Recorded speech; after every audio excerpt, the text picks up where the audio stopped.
Rudy Giuliani says he doesn't know and doesn't care when President Trump found out about the $130,000 payment to adult film star Stormy Daniels.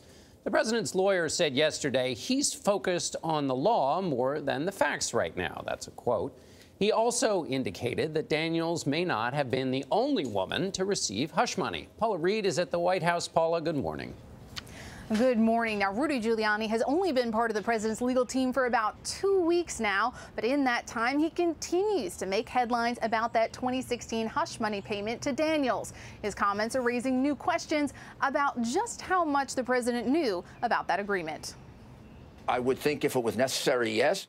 Rudy Giuliani suggested Sunday that Michael Cohen may have paid hush money on behalf of President Trump to other women in addition to adult film star Stormy Daniels. He conducted business for the president, which means he had legal fees, monies laid out, and expenditures. He says the president reimbursed Cohen with his own money through a monthly retainer agreement for his services. Michael Cohen takes care of situations like this, then gets paid for them sometimes. Giuliani's shocking claim that the president knew about the hush money deal directly contradicts the president's statement to reporters last month aboard Air Force One. Did you know about the $130,000 payment to Stormy Daniels? No.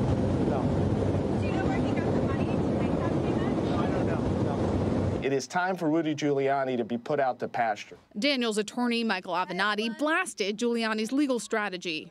A storm's a-coming, baby. And dismissed questions about whether his client's appearance on Saturday Night Live undermines the credibility of her case.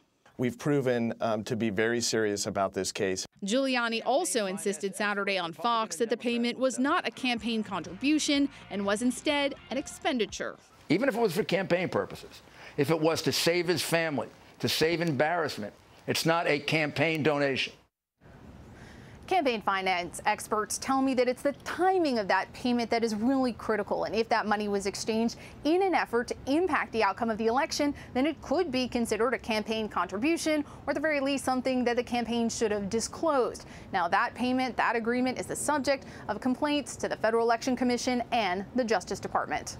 John? Paula, Rudy Giuliani also suggested the president could refuse a subpoena from the special counsel. Is that an option? Well, a subpoena only really becomes an issue if the president does not want to voluntarily cooperate with the special counsel.